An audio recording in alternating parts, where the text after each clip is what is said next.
Welcome to the Market Money Magnet guys. आज है इस वीडियो में हम बात करने वाले हैं स्टॉक मार्केट में जो धमाकेदार तेज़ी देखने को मिली है। हम देखने वाले कितनी है, बहुत अच्छी और बहुत बढ़िया तेज़ी देखने को मिली है। तो ऑब्वियसली इस तेज़ी के पीछे कोई एक रीज़न तो नहीं होगा, 5 रीज़न है। ये 5 रीज़न की वजह से आज हमें मार्केट में धमाकेदार तेज़ी देखने को मिली है। तो चलिए सबसे पहले आप देखेंगे मार्केट का परफॉर्मेंस कैसे था, फिर ये 5 रीज़न कौन से और क्या ये तेज़ी सस्टेनेबल रहने के चांसेस है भी या नहीं। सबसे पहले अगर हम निफ्टी की बात करें तो निफ्टी में आज जो है 3.82% की यानी मोर देन 900 पॉइंट्स की तेज़ी देखने को मिली है। 3% 3.5% से ज़्यादा की तेज़ी निफ्टी में देखने को मिली है। बहुत बढ़िया तेज़ी है ये। अगर हम इसी के साथ साथ बैंक निफ्टी की भी बात कर लें तो बैंक निफ्टी में भी आज मोर देन 1792.0.5 पॉइंट्स की तेज़ी यानी 3.25% से ज़्यादा की तेज़ी हमें बैंक निफ्टी में भी देखने को मिली है। वहीं अगर हम सेंसेक्स की बात करें तो सेंसेक्स में भी करीबन 2900 से ज़्यादा पॉइंट्स की तेज़ी थी यानी 3.74% की तेज़ी, जो कि एक बढ़िया साइन देखने को मिल रहा है। इंडियन मार्केट में धमाकेदार तेज़ी थी। अब इस तेज़ी के पीछे जो है डेफिनेटली रीज़न है और एक रीज़न तो नहीं हो सकता, 5 रीज़न से, और ये 5 रीज़न की वजह से इंडियन मार्केट जो है आज धमाकेदार तेज़ी में हमें देखने को मिला। तो चलिए हम देख लेते हैं ये रीज़न्स कौन से हैं। सबसे पहला रीज़न जो है वो है इंडिया पाक सीज फायर रिड्यूस अनसर्टनटी। हम जानते हैं कि अगर वॉर चलेगा तो मार्केट में अनसर्टनटी रहेगी कि मार्केट अप जाएगा, डाउन जाएगा, क्रैश होगा, कोई भी सर्टन चीज़ नहीं बता सकते थे। लेकिन सीज फायर हुआ, लगभग वॉर एंड हो गया, तो अनसर्टनटी जो है मार्केट की वो रिड्यूस हो गई। तो जो इन्वेस्टर्स है, जो ट्रेडर्स है, इनके मन में एक रिलैक्स वाली भावना है कि चलो अभी मार्केट में निगेटिव इम्पैक्ट कम से कम वॉर के लिए देखने को नहीं मिलने वाला है। तो इस वजह से हम बोल सकते हैं कि मार्केट में जो है एक पॉजिटिविटी हमें देखने को मिली, क्योंकि वॉर जो थी सीज फायर की वजह से उसमें जो अनसर्टनटी थी वो रिड्यूस हो चुकी है। जो दूसरा है वो global risk sentiments improve following US China trade discussion. जैसे कि हम जानते हैं कि यूएस और चाइना का ट्रेड डिस्कशन चल रहा है टैरिफ के ऊपर, और उनका सल्यूशन भी निकल चुका है जो कि हमें जल्द ही देखने को मिल जाएगा। और इस वजह से जो एक रिस्क था ग्लोबल मार्केट के सेंटिमेंट्स पे कि अगर ट्रेड वॉर अगर चलती रही यूएस और चाइना के बीच में तो बहुत सारी चीज़ें या बहुत सारे स्टॉक्स जो हैं इनके ऊपर डायरेक्ट इम्पैक्ट देखने को मिल सकता है। वो वाली जो एक सेंटिमेंट्स थे, वो रिस्क वाले सेंटिमेंट्स ग्लोबल मार्केट के, वो इम्प्रूव हो चुके हैं, क्योंकि चाइना और यूएस का ट्रेड डिस्कशन जो है इसका आउटकम हमें जल्द ही देखने को मिलेगा, जबकि आउटकम मिल चुका है। अब जो तीसरा है वो देखने को मिलता है SIP investments rich new high.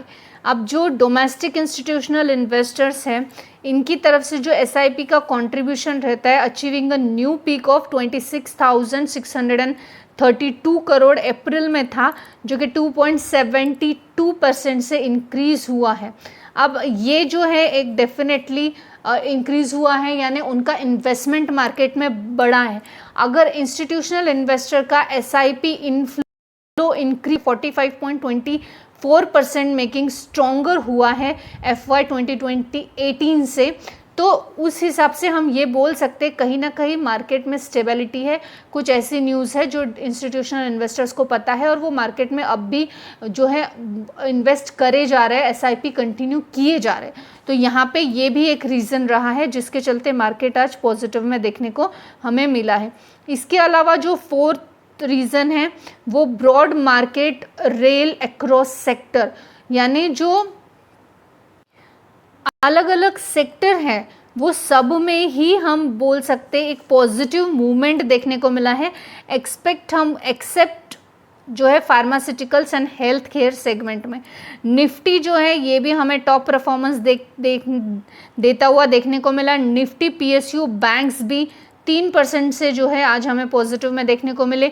Nifty auto 2.5% से, निफ्टी आईटी 3.7% से हमें जो है रेल करते हुए या पॉजिटिव देखने को मिला। निफ्टी मिड कैप और Nifty mid cap 100 and Nifty small cap 100 जो है ये भी 3.3 एंड 3.5% रिस्पेक्टिवली बढ़ता हुआ देखने को मिला, या हम बोल सकते रेल करता हुआ देखने को मिला।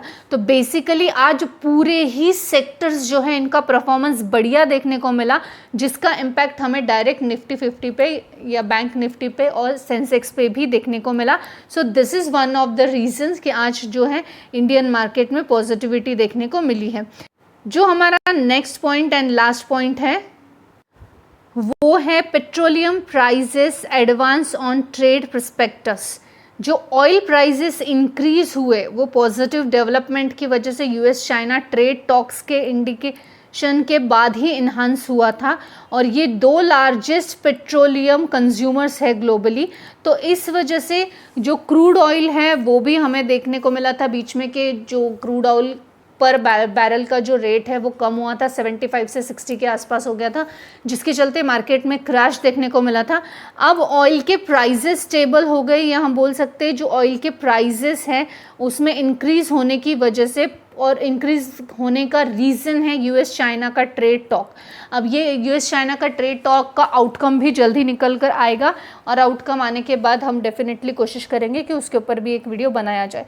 तो इस वजह से भी जो है इंडियन मार्केट में आज पॉजिटिविटी देखने को मिली, क्योंकि अगर ऑयल प्राइजेस इंक्रीज होता है तो डेफिनेटली हम बोल सकते हैं कि आने वाले समय में मार्केट में और भी पॉजिटिविटी देखने को मिल सकती है, क्योंकि क्रूड ऑयल भी जो है ये डायरेक्ट इम्पैक्ट करता है निफ्टी पे या किसी भी इंडेक्स पे। तो बेसिकली जो इंडियन मार्केट में आज तेज़ी देखने को मिली उसके पीछे ये 5 मेन रीजंस देखने को मिल रहे हैं। अब हमारा मोस्ट इम्पॉर्टेंट क्वेश्चन, क्या ये तेज़ी सस्टेनेबल रहने वाली है? तो अगर कोई नया न्यूज़ मार्केट में नहीं आता है जो कि मार्केट को डायरेक्ट इम्पैक्ट करे, तो जी हाँ, ये तेज़ी जो है ये कुछ दिन हमें सस्टेनेबल देखने को मिल सकती है, मार्केट में रिकवरी देखने को मिल सकती है। I hope this information is informative for you. This information is only for the education purpose. I am not giving any advice and suggestion here. I hope this information is informative. Thanks for watching.